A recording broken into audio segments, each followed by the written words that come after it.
మనం ఇప్పుడు college of excellence అనే కాలేజ్ లో సీట్ తెచ్చుకున్నటువంటి రేణుకాబాయి వాళ్ళ ఇంట్లో ఉన్నాం. మా ఇప్పుడు నీకు సీట్ వచ్చిన దానికి నువ్వు ఎలా ఫీల్ అవుతున్నావు, మీ పేరెంట్స్ ఎలా ఫీల్ అవుతున్నారు? నాకు కాలేజ్ ఆఫ్ ఎక్సలెన్స్ అనే కాలేజ్ లో సీట్ వచ్చినందుకు నాకు చాలా ప్రౌడ్ గా ఉంది.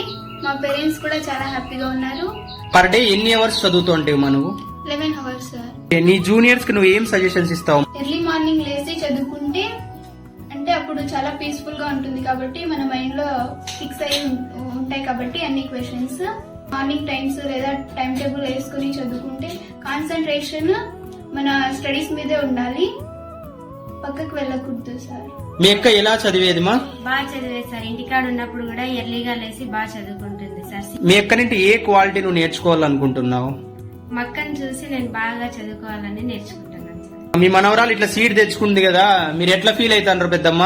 సీట్ వచ్చింది, బాగా సంతోషంగా ఉండాము. ఇద్దరు బాగా చదువుకుంటారా? ఇద్దరు బాగానే చదువుకుంటాండారు. పరాలా రాత్రి పొగులు పొద్దున్నే కూడా లేచి చదువుకుంటారు. పొద్దునకి బాగానే చదువుకుంటాండారు. బుక్లు గా నీడే తెచ్చుకుంటాండారు, చదువుకుంటాండారు. ఓకే.